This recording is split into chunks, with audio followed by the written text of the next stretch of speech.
Oui, mbote ndeko elonga. Bonne santé. Nangolo nzambe toza malamu.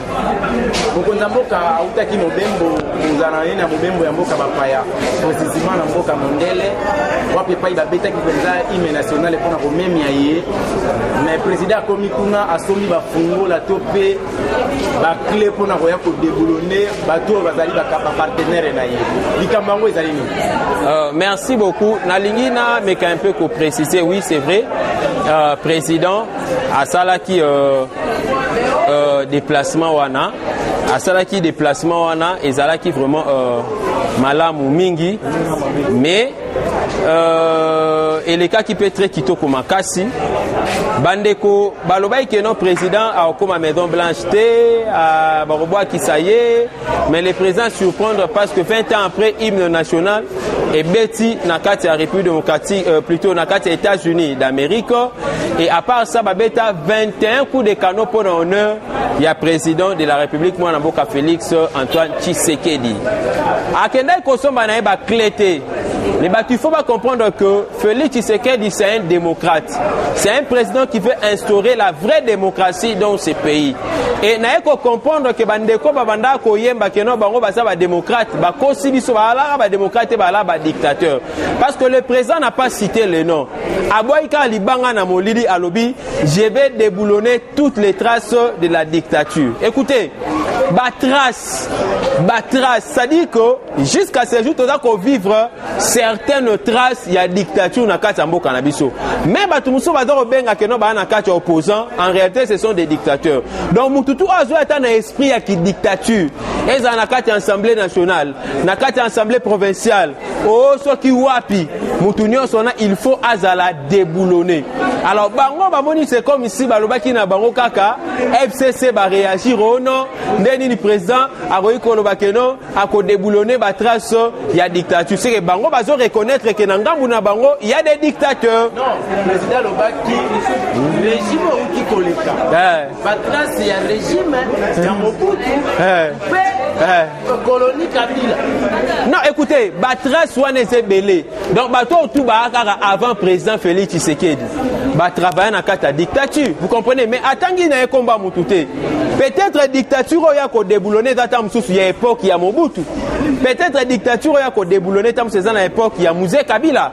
Topé na époque ya Joseph Kabila. Mais ce que les amis de FCC Bazali Kolila et Lapona, nous comprenons qu'ils n'ont jamais été des démocrates et ils reconnaissent qu'en eux il y a les traces vraiment il y a dictature ndé ango ba komi kobanga pona ndé ninga na l'élite ndeko elonga yo l'élite pona ni yebisa ngai na alo utata vie mokia l'élite pona ni yebisa na tanga isusu nani nani lisusu nani vrai Franck Diongo à l'élite pona ni bon yepe ndongo lobiana les grands oulémas na pese mbote à l'élite pona ni Maintenant, nous avons élection et le gouverneur est aussi au Salema. Sika oyo sasa 12 pio botindaki et qui est ça na bolongi terre. PPRD a dû donc FCC a dû vu les Kinshasa. Na moto oyo na kombo ya Santilingo bila moko ya bato oyo il paraît dans le dossier l'homme de Yumbi. Sikoto likamango za ndengeni. Bon, au moni ndebilo komoni président Lobaki, il faut qu'on déboulonner ba trace il y a dictature. Non, je te dis nazo ke nayo président Tangabi ko déboulonner ba trace ya dictature et ça na mutu mususu akoyi ko linga la démocratie. C'est parce que en démocratie na ko ta na moni que non toi tu n'as pas de valeur. Na ke ko voter mutu azana ba valeur. Bien causer à partir na mais tu n'as pas de valeur, je ne vais pas te voter. Vous comprenez un peu? Mais so tali bien. Mutu déjà na gestion interne, kuna na intérieur à gérer ma bé, il y a eu des massacres. Mutu ana joué na kata Kinshasa. C'est pona esprit à Yumbi et na kata Kinshasa. Mais ces gens-là, oh, basali makambouana, oh, bakeko voter, ils sont complices. Et moi, je regrette voir même na bateau, il y a la mouka, oh, bandai kolobaki, na biso sali complicité, au lieu de voter pour le candidat. Il y a Félix Tshisekedi, il y a Cash, il y a IDPS, oh, ezalaki mwana mboka, Laurent Batumona, mais les 8 candidats FCC ont voté pour Gentini. Il y a la mouka plutôt, ont voté pour Gentini. Yebisanga banani balingi Congo te, banani balingi Kina, banani balingi kinte banani balingi ba quinoa banani balingi ba quinoa te to retourna na mituna oyo lobby mais biso ata Laurent Batumo na bimite et c'est on a biso ça que les 12 députés na biso ba voter quand même candidat na biso lokola déjà tozala ki minoritaire na niveau assemblée provinciale on ne pouvait pas espérer au-delà parce que il était question il y a proportionnalité vous avez moins de députés borozwape ba sénateur mouké ou soit borozwape gouverneur té lokola il fallait qu'il peut-être ko procéder na méthode ya corruption c'est-à-dire ko kende ko solana batu muso pesa bango mbongo pona ozwa ba voix biso to na kata logique wana te to bi mieux voto zanga na biso mais avec honneur que ko kende ko zwa avec corruption et ozalo komoko ya malamu te kotala mwana mboka za Tiningo Bila na profil na ye na vision na ye parce que azalaki déjà gouverneur doit charger ya Kinshasa pona yo na lobby pona nga na zone ndima penza te parce que makambo esami na yumbi kuna et risque ça manakata Kinshasa a donc aza déjà na bilan moko négatif donc na monitino te ba tele na Kinshasa pa Kinshasa ezala matata koleka na intérieur parce que ceux qui na bandu kuna na yumbi il n'a pas pu yebisanga na Kinshasa yependa ko makasi est-ce que tu revivre sous insécurité makasi te to ko vivre ba mort d'homme te ah to retourna na bandeko oyo bakenda ko voter soki ezali ke profil na ye epesi makambo ya malonga te pona mboka Kinshasa pe lolingi na ya kosala makambo nini oyi ko yebisana ba na ko yebisana ba congolais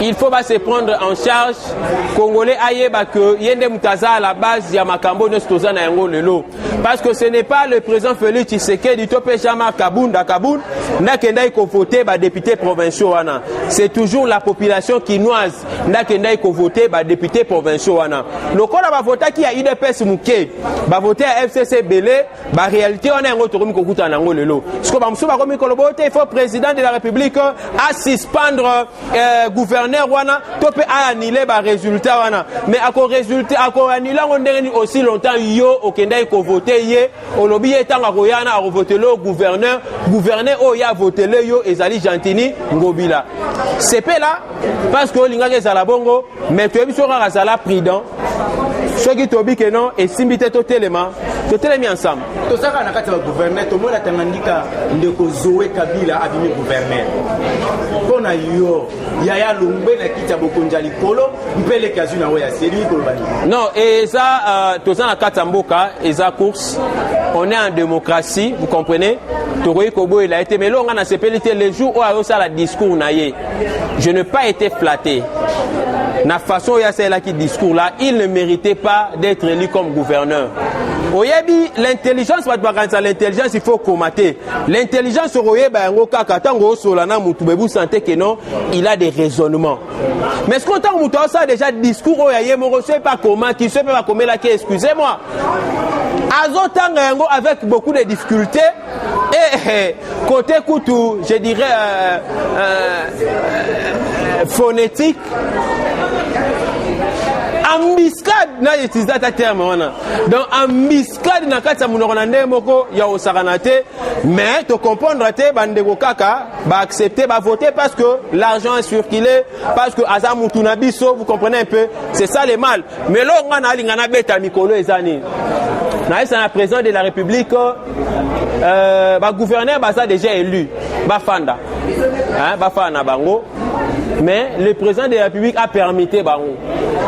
Vous comprenez? Aux ans, gouverneur, le gouverneur, non. Mais il y a Tanganyika, Batindio, na Bandundu. Il y a Bandundu, Batindio, na Kassai. Il y a Kassai, Batindio, na Équateur. Aux ans, on gouverneur.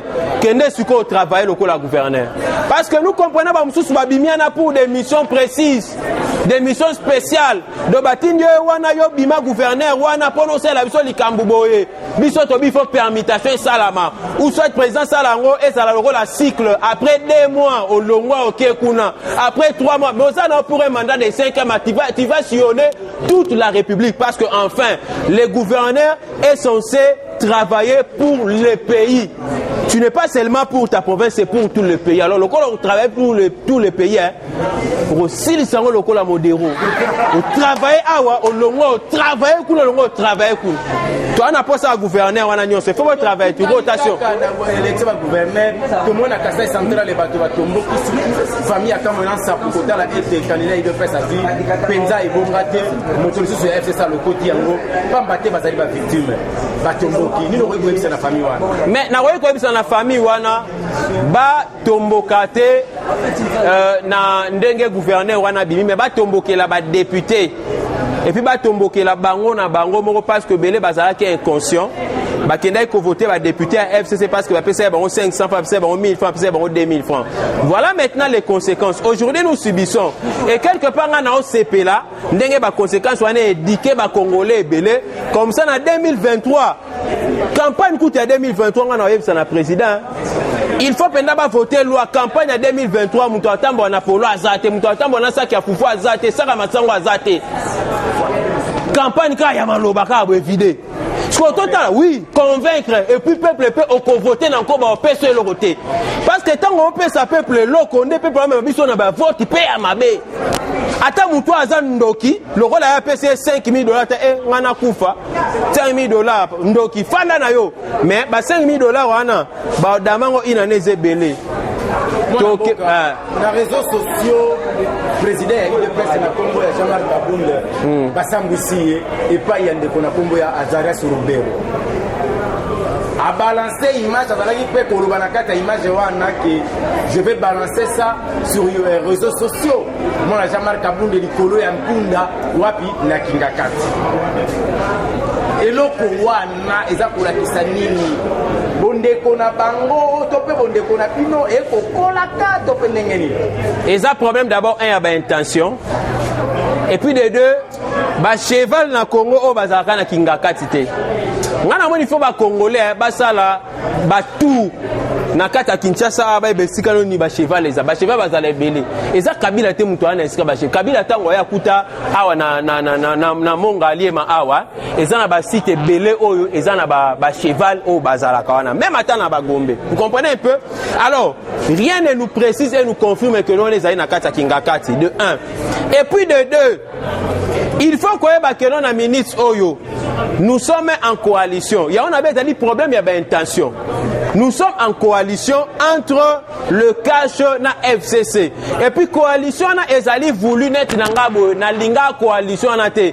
Mais le la peuple ne muto imposer biso parce que peuple muto imposer biso tanga voter car ba député belé à FCC affaiblir biso tozu présidence mais to comme une obligation il y a qu'au travailler ensemble na bango pour na to respecter la constitution qui dit que le premier ministre est issu de la majorité parlementaire. Ce que le la biso mtoza na pouvoir to ko benda na mupanzi te bango basala bango moko non to ko coaliser kaka na bango. Le Kola Bango Baza déjà na plus de 350 députés. Ata le lobby tobito sangana na lamuka. Et ko simbara ate toza na majorité te toza dans l'obligation okende ko buka na FCC. Le Kola tolinga tozo ndambu na FCC bango baboyi. Yebisanga to freiner mboka. On ne peut pas freiner mboka, mais on doit émettre des stratégies parce qu'on est en politique. D'ailleurs en politique il n'y a pas d'homme, il n'y a que les idées. Il faudrait que les idées priment. Mutam tunanga muna bendani abeti mo makanisi na osande ni po na dévier. So Azarias Ruberwa. Musika na mpunda yeko to akoloba mona mboka ko kate. Hey, yango na lobby. Soki azoloba, soki azakoloba ngana mona na ngango mabete pourquoi parce que na mpanzi wana na mona ki secrétaire général ya UNC. J'ai ces images. Na moni secrétaire général ya UNC mona mboka Bodo Mayo. Azalai mpanzi Azarias Ruberwa. C'est-à-dire que ce n'était pas l'UDPS qui était allé là-bas, c'était les Cash na cadre de la coalition parce que Cash est allé représenter na UNC na UDPS. Le quoi la secrétaire général à UNC Azala Kiwana Bakenda na format Cash. Bakenda Kosola parce que bientôt là il y aura les élections au niveau il y a assemblée nationale pour na robimisa bureau définitif. Et ça déjà na ba probabilité il y a kosala ba proposition. Voilà ba proposition, il fait ça là ma. Bon, biso Torozoa peut-être boy, biso Torozoa peut-être boy, on va passer aux élections. C'est comme ça que ça se passe. Les gens peuvent interpréter nandenge na bango, ben interpréter mais pour nanga je trouve ça normal et surtout ceux qui afin d'un Nicolas cheval. Ah Nicolas cheval pour le cheval de quoi il m'avait Fayula kenda ekuna tanga matin na cheval ok bilangité tanga bete pemi ezala bilangité soki ezala non soki ezala peut-être non Kabila memiye ndene ngana mona mabe il n'a pas été bercé par Kabila amati likolo ya cheval donc c'est lobinga personne amati na cheval comme problème ya mikolo na bifonga na tambola na Kinshasa nyonso na filmer ba site nyonso eska ba cheval bazala chaque samedi na ko mata cheval chaque samedi na ko mata cheval mais concerne non betate maintenant ningi mona mboka na uti ko zoba image ya Zafacho na moni penza formation pe na zimo bande ko ndenge bande ki penza ko loba pona Zafacho toyoki bato balobi difficulté ya liboso ezali ete bisika bozali kopesa bango to pe betelo bisika bazali kozwa penza malakisi ba bomba ko fande les imala moteur pona nini boluki bango esika malonga te. Merci beaucoup na lingi vraiment na loba na mungongo ya kokita makasi parce que on est dans qui système ya PC là mais est-ce qu'on a une PC là 2 bandeko oui bakoyi koloba que bisika bazo fanda ba condition tant ces ali vraiment malam te oui c'est vrai parce que na kati ya salle moko zo on attend sur 100 personnes ba 80 personnes et tout ça qu'on utiliser au moins 3 à 4 salles par jour. Awa ezali lopa on a bisoté ezali salle na bisoté parce que jusque là Azafat na on toujours centre de formation ya biso moroté c'est toujours centre de formation ya biso moko nde to ba na ko réglementer pour na rotia ba on a ba condition ya malam et puis bande ko faut pas accepter car pourquoi parce que la formation que nous donnons elle est gratuite nous donnons une formation gratuite tozali subventionné nous n'avons pas des gens au bazo au pesa biso mbongo même ça to ça on a cadre moko ya bénévolant et pour l'esprit à soutenir vision ya chef de l'État. Donc le chef de l'État a travaillé dans axe mususu biso be toza ko épauler na ba ressources na biso. Même l'énergie là est comptée parmi les ressources. Tozo tia ba ressources énergétiques na biso, tozo tia ba tête na biso, tozo tia ba temps na biso pour na ko former bandeko wana formation ezali sur la compétence d'une manière générale parce que tolingi mutu nyonso aza na ba compétence pour na kende ko travailler et puis na zolo ba na on se revu travailleur o ya uti na kati Azafat oza ya ko sepela parce que a décevoir yo atana eloko moko te. Mais dans les jours à venir, je crois que le quoi tozali ASBL parce que c'est une ASBL et vivra kanabadon naba cotisation naba leg. Alors s'il y aura peut-être des bonnes mains oyo kozata sous initiative ya kolobake bon le quoi la bossa makambu na bino wana tomoni kezo sunga na webiso mon frère to pesa ba formation mo na ndemo ya sarana te tozana bato ba uti ata libanda ya mboka ba pesa formation semaine prochaine to okota na formation ya informatique na électricité bâtiment pendant au moins 8 jours muto asili sa jui compétence na ndemo ya sarana te a comme une possibilité que nous ça l'installation c'est-à-dire est-ce que toute construction ezali to tinda bon ba que nous ça la boulot bazora moi balar na bango alors to rosunga pe na bandeko bazala deux œuvres na bandeko lokola bakuluna donc bango il faut to réinsérer parce que objectif de ces alliés à réinsérer bango sur le plan social lokola président Félix Alobaki il va lutter contre le chômage biso tobi moyen bien qu'on lutter contre le chômage oui c'est créer les emplois mais tant misala ne rozala créer ce muto akendo sala zate chômage ezala il faut déjà compétence ezala tête ezala mutada a déjà préparé pour na okene ko affronter misala wana donc so yo ki bandeko ba réclamer pour na baban base à la calme j'ai foi je sais que dans les jours à venir il y aura la main de Dieu ba rosepi la bando fanda sou na kata ba bante mais ozana ba fana pena na chaise tournante wana ba luka pena boye akomi boya ba luka na système ka ya États-Unis parce que Azafat c'est l'excellence. Oui, Azafat tozali ko bongisa molulu monene le 28 tolinga to sala yango le 15 mais to allait d'abord ko négocier salle parce que moni nous faisons tout na ba moyen na biso moko ainsi que na bandeko oyo bazali ko sunga biso do ba membre Azafat ba mususu bazana na Kasumbalesa lokola ba Lebondi mu ba mususu bazali na Lubumbashi lokola ba Kuba lokola ba bandeko Mike ba mususu baza na ba Mbushime lokola ba Eric Mutoka ba mususu na Kalemi ba mususu na Lualaba ba mususu baza na Bandundu lokola ba Dani Chimanga donc tozali ko sala na ba moyen na biso moko nde yango pesa peut-être moins retard il fallait tout ça le 15 pour ramener yango jusqu'au point le 28 donc wana ezali sortie officielle accompagné na remise ya ba brevet il y a deuxième promotion parce que première promotion to stopper ça ba brevet parce que ça na deuxième promotion autopé ça bango ba brevet wana les 28 to ko sala yango et ko zala na salle ya VIP hein ya Fatima kuna na Gombe Donc c'est ça, on a activité autour de ça là. Tu es ici dans le connu, soit peut-être na posa pe, il y a contribuer pour la réussite, il y a manifestation on a et ça na musika topé na pembeni na numéro autoropé ça plus 243 89 457 33 88. De l'expérience de quelqu'un, le comportement, et ici c'est mettre en œuvre, donc à la disposition d'autrui, ce qu'on connaît, pour le bénéfice de l'autre. Ça peut être l'entreprise, ça peut être aussi un client, si on travaille sur son propre compte. Vous voyez? Et ce module-là est fini. Est-ce que vous avez eu des difficultés par rapport à ça, à la maîtrise de ces modules? Tout le monde a bien maîtrisé? Alors, on était passé après par deuxième module. Module 2. Et le module 2, c'est là qu'on avait dit renforcement. Le renforcement donc de la personnalité. Pour renforcer la personnalité, c'est déjà quand on a la connaissance, on sait ce qu'on vaut, on sait que la personne vaut, et alors c'est ça que ça va faire maintenant l'homme complet pour être prêt à travailler. Vous êtes d'accord? Et alors là-dedans, est-ce que quelqu'un peut me dire, dans le module 2, le renforcement des qualités, qu'est-ce qu'on avait parlé? On a parlé de quoi? Dans le module 2. Là-dedans, on a parlé de l'engagement. Dans le module 2, renforcement de la personnalité, de la crédibilité. Le renforcement de la personnalité et de la crédibilité. Et la crédibilité, oui. Respect de la parole, gestion du temps. C'est ce qu'on va avoir, donc le respect de la parole, l'engagement. On va parler de quoi encore? De l'acceptation de la gestion du temps. Oui. Et alors, pourquoi est-ce qu'on a parlé de respect des paroles et d'engagement? C'est parce qu'on dit que la promesse est une yes. Alors, si tu as promis, par exemple, quand on dit la promesse, c'est pas seulement la promesse parce que tu as pris quelque chose de quelqu'un, mais si tu es engagé quelque part, c'est un engagement pour le travail. Ne venez pas, mot de tête, cousin, ceci, cela, le deuil et tout ça, mais tu dois honorer sur ton engagement tout simplement parce que derrière toi, il y a beaucoup de gens qui attendent ton service.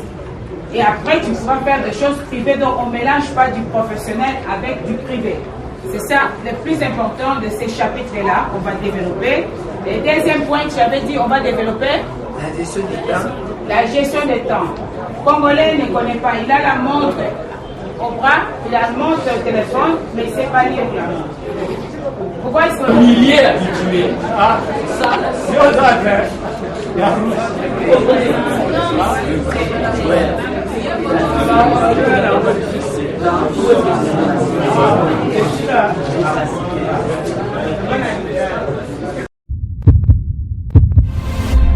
Eshima, votre magazine qui bat au rythme de l'actualité. Une réponse à vos besoins en information, un éclairage dans divers domaines. Impartial, documenté, instructif. Eshima au cœur de l'info.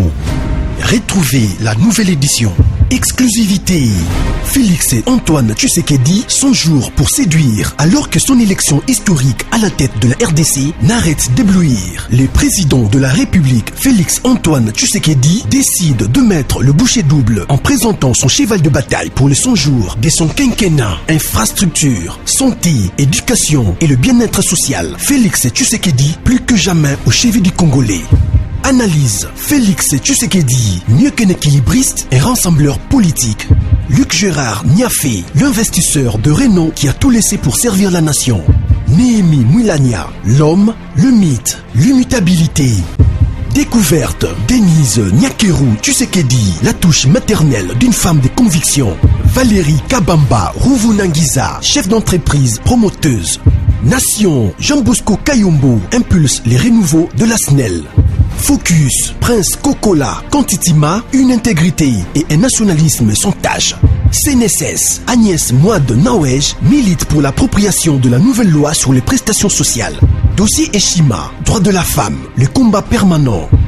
Politique, Fofo Kondi, un passionné de la jeunesse à l'Assemblée nationale. Coalition Cash FCC, pénible décollage. Économie, code minier, l'héritage qui divise. Retrouvez l'intégralité du magazine Eshima dans les kiosques. Eshima Magazine, un nouveau standard d'information.